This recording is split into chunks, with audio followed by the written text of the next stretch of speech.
Hey everybody, it's time to discuss another personality again. Looks like we're finally up to good old Trunks. Trunks is kind of an interesting character for this Panini's DBZ. What I mean by that is he's gotten proportionally the most personality stacks and levels of any character. I think the only ones that edge him out are possibly Goku, because he has a Super Saiyan God Goku version. Not that Trunks isn't one of my very favorite characters. As a little bit of an aside, I actually can't stand Little Trunks. Other than a handful of other characters, I think he's one of my very least liked characters. One of the reasons being, it's not like he's maybe the most offensive character. He's actually fairly innocuous if you compare him to other characters in the series. The issue is more along the lines of Trunks is a good kid. He's trying his darndest. I love that he comes from a time where things were so vicious, and for all the money every time they had to fight, that he doesn't posture. He doesn't stand there and scream for the most part, compared to everybody else. You know, when it comes to battling, powering up, he just goes for the knockout. And I remember hearing it counted up. I believe Future Trunks has the highest kill count across like movies in the show of any single character. It just contributes to his no-nonsense style. So we're going to talk a little bit about it, starting off with level 1, Trunks Dashing. He simply has one continuous power. If you think about it for a second, if any particular character has simply a continuous power, it's probably pretty effective. And it is. It may be the wildest thing I ever heard. I used to think Garlic Jr. had some neat-looking powers, continuous stuff. Wow, does good old Trunks beat that. He says, whenever you raise your anger during combat, that amount is doubled. So you can see a lot of potential one play of a card explode off a level 1 type of actions with this particular power. Just like the examples given on Panini's website, you can get away with a lot of stuff like using Enrage Blast to simply rocket off of this while on using, say, Rampaging Mastery. I see kind of a mirror of all things. A lot of people used to complain about the level 1 Piccolo from Evolution, saying that he had a lot of different tools to explode off a level 1 as compared to, say, Premier Set Piccolo. And definitely agreed. He had a lot of tools there. Stage gain, rejuvenation, creating anger, coupled with good old Meki Knowledge Mastery could rocket you off a level 1. They kind of just took that idea over to Trunks and said, you're not going to stay on level 1, prepare to move. So I love it. I think it's great. Its clearest mechanic that it's going to contribute to is MPPV decks, but there's lots of other decks. Maybe you have a build you like that you just want to be on level 2 for. So all in all, very effective. Average PUR of 2, which is fine.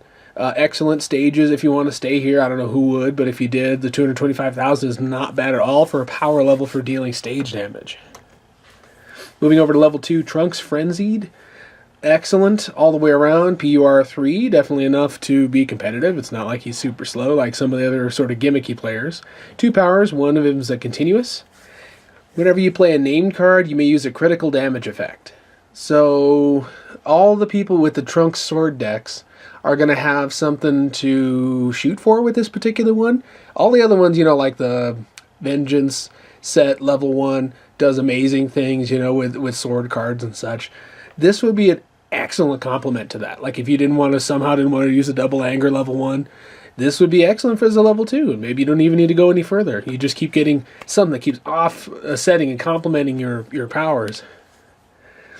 So the fact that he can basically pump out a critical damage effect as an immediate effect every time he plays a named card, he can influence the flow of battle. Knock out an ally who's causing a problem, grab a Dragon Ball, knock down some anger, ruin somebody's day. Excellent effect. His other power, of course, is actually pretty unique to the game. There really aren't too many defensive powers built into too many characters. Some of them have defensive aspects, but not necessarily an actual defensive card that, like this, power, stops a physical attack. You may rejuvenate a card with sword in the title from your banish zone to raise your anger 1 level. Anybody at all who's played the sword decks kind of a lot will acknowledge the following. I really run out of sword cards pretty quick. That since the bulk of them banish themselves from the game afterwards, the long game in a sword deck sometimes just isn't there. So the fact that this this blows my mind. All he has to do to stop it is stop a physical attack in order to yank a sword card from there and then raise your anger. Where's the downside? Is all of it awesome? The only foreseeable, conceivable thing is that maybe if he fought like a Yamcha or other similar energy deck and this power just wasn't coming up. Other than that, it's just awesome beyond compare. Moving on to Trunks level 3, Bold. PUR 4, Continuous. Your attacks deal plus 2 stages of damage. Whenever your anger would be lowered by any amount, it is lowered by 1 instead. Similar to Hercule, that puts a limit on a person's ability to lower your anger.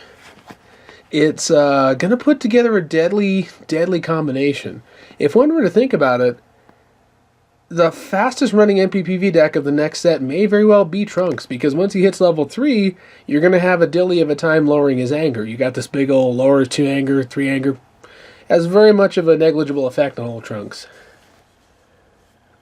So also having that plus 2 stage damage buff means that if you're going to go with a all-out assault build, like say like one of the sword builds, that kind of thing, it can be devastating. Having a constant 2-stage buff can push you over into stage locking someone, critical damage, etc. So it's pretty invaluable. In fact, a lot of us in previous sets, when we're talking about mild power creep coming into the game, well, a lot of us in the older sets, in order to achieve the your anger cannot be lowered for the remainder of combat effects or have a limit on it like this, we used to have to go with a drill or discard a Dragon Ball, like in the case of some of the Namekian stuff. So the fact that it's on a personality power makes it pretty much unheard of. Of course, he has regular power. Physical attack. Skip your next action as combat. Damage is 6 stages, which, of course, with the buff from the continuous, is actually 8 stages. What we're saying is this can overcome flat stage damage, like we said, gets away from people who can reduce your modifications and stuff like that. Amazing. So the most you could ever lose off of it is the plus 2 stages for people who, modify your stuff. Fantastic idea, because I get the strong feeling that going forward in the sets, the concept of skipping your actions is going to... This isn't put here just to limit the power of this particular character or anything, to act as a limiting or balancing factor. Not so much. It's actually there because I'm sure there's going to be drills and attach cards and things that have a kind of action whenever you skip an action. So we'll see. Because at the time of writing this, the set hasn't quite launched yet. It's actually Wednesday before the Friday. Moving on to level 4 Trunks, Overwhelming. We're a little bit of an aside before I get into the powers. Any of us who are old DBZ players recall with fondness playing good old Trunks level 3 from the old set. If anyone recalls, this is when he looks like Broly powering up super big. The famous scene where he went up against Cell and didn't have the speed to catch him. That particular one where he can stop energy attacks is... No, I'm sorry. Your opponent cannot perform energy attacks. Was sort of emblematic of the old game. Those were good times when you could have such broken powers. But artwork-wise, I really would have preferred that shot over this one. The full white eyes, powering up shot, it would have been neat. But for some reason we went with this, and I don't know why. Continuous power starts off with your attacks with sword in the title cannot be stopped and gain raise your anger 1 level. So if you were to speed anger here, which how hard could it really be at this point? You could potentially win the game in a couple of moves depending which of the sword cards you're playing. Oh, he does have a power, which is kind of unusual when you think about it. He's basically setting up for a speed MPPV. He can probably do it 1.5 turns max. Also, he's got F power stages going out the wazoo at the top here. I guess this is sort of the power level explanation of his overwhelming power at this level. It's pretty neat. But the power, of course, says skip your next 2 actions as combat, raise your anger 2 levels. See, the obvious here is that, hey, I have to miss out on 2 actions. That kind of stinks. But I do get the immediate effect of raising my anger. It does, of course, expose you temporarily to your opponent lowering your anger in the meantime, because you don't have all that sort of anger shrug off thing that you have from level 3. That's kind of helpful in that way that... I'm sorry. I meant to say it's kind of not helpful to have that delay, but... It's possible you can simply use this as your last action in combat and skip, and combat's over. So it means there's ways to wedge this in to squeeze that last 2 anger out without exposing it. So it's not as big a handicap as it might appear. So by and large, I see Trunks being a speed MPPV deck. This will mean, of course, people will probably build in that direction. He can be beat down as sort of a secondary win condition, but doesn't really need it. The other, not concern, but of course, if you're fighting him, he's gonna run for MPPV. You will need to, going forward, just like people always used to make the recommendation, you need to run hard discard pile banish tech. You're gonna need anti-anger tech. Maybe more so than you ever have. If you have the opportunity to sort of build your decks going in and you know you're going to be fighting these new personalities, just assume everything's going to be anti-anger. Just a strong suggestion coming from me. We'll see if I'm right or wrong. Okay, looks like we're going to move over to old Trunks' named cards. He got one for this new set, but heck of a card, let me tell you. So this card is considered, this is called Trunks Knee Bash, and has a parenthetical that says, this card is considered to have sword in the title for your card effects. So you remember that level 1 from Vengeance, of course, gets activated with this. Your other levels that mention, sword cards do magic stuff. So the power, of course, is that it's the physical attack.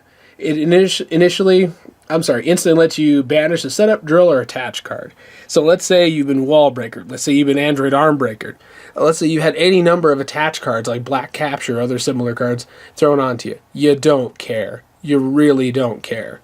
This is a way to dislodge anything that's menacing you on your way to that MPPV. Clearly there was a lot of thinking here. So this is a must-have, 3 of. Why wouldn't you? It's one of the only sword cards that doesn't banish. Of course, it has the damage set at AT plus 3 stages, so it's not exploding off the map with damage. But with Trunks' power stage is so high, he can make the most of it. Of course, it has hit, raise your anger 1 level, as if he needed any more anger gain. So it's an easy thing to see yourself collecting all 3 of these, throwing them into pretty much any build you're going to do, whether your MPPV is your goal or beatdown. I still, like we said, I see that as being sort of a distant second goal-wise. Oh, thanks for tuning in. Appreciate your ear. Stay tuned for the next main personality review.